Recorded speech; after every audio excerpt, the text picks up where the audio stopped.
that during that interview that we are looking into local missing children's cases, one old, one new. For the families, it's still raw and painful. So please join us Sunday at 6 and 11 for these stories. You never know. You may know something or someone who can help find these two local missing girls and end the nightmare for these two families. It's Sunday night, 6 and 11. A program to attract businesses to bring jobs has cost Ohio residents millions of dollars. The I-Team looks into whether it's worth the price. Our Hagit Lamore traveled across the tri-state and to Cleveland. She has more of those lucrative deals that let some businesses pay half or none of their assessments.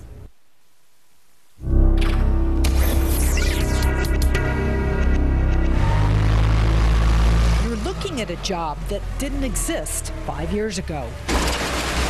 And here's another. So Bobby's job didn't exist before? No. New jobs in Claremont County's Union Township after Dave Moore decided to grow his aluminum business from this building on Eastern Avenue in Cincinnati. He says Hamilton County offered no tax incentives, so he crossed the border to Claremont County. There was a little competition that I threatened to, well, I could go to Kentucky. If you prefer, oh no, well, let's do it here. So is it kind of a game to play, government versus government? Yes. I mean, why wouldn't it be? It's business, right? It sure is. That there's a wink and a nod going on here. The Washington, D.C.-based group Good Jobs First released a scathing report today on an issue the I-Team's been investigating: tax breaks for companies that move. The report shows that just in Metro Cincinnati between 1996 and 2005, 94 businesses got these breaks, costing local governments and school districts almost $21 million. That money was supposed to bring new jobs. The group's executive director says instead, it just shifted old ones. It absolutely is a shell game. You're just paying companies to move around. They didn't want to leave the metro areas. They want to hang on to their skilled workforce. They want to stay close to their suppliers and customers, but they're getting paid to move around. There were local winners and losers. Top losses came in the city. Cincinnati gained 7 businesses but lost 17. Westchester lost 12. Blue Ash lost 6.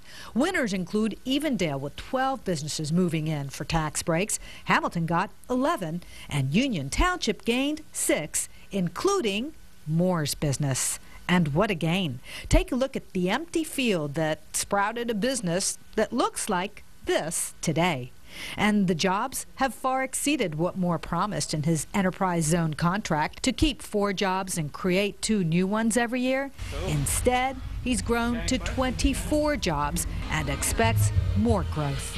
A great return for Claremont County. In all, how much have you saved in taxes by moving here? $35,000. And that was enough to make the difference? Well, as a small business owner, sure. I don't think there's job poaching among communities here in Southwest Ohio. David Main runs the nonprofit in charge of Hamilton County's economic development.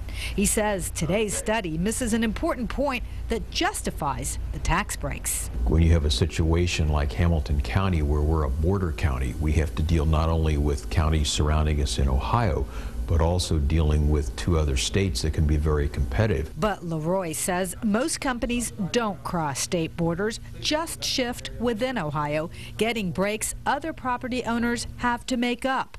And what do these taxpayers get in return? Other businesses and homeowners are having to pick up the slack on property taxes, or they're getting lousier schools and other public services. But the immediate effect on the tax base is very much shifting of the burden.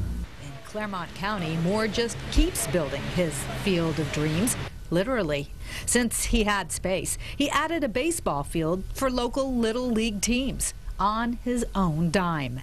He may not have done it if it weren't for the dimes he got free. The importance of the tax incentives were the determining factor of where we were going to be.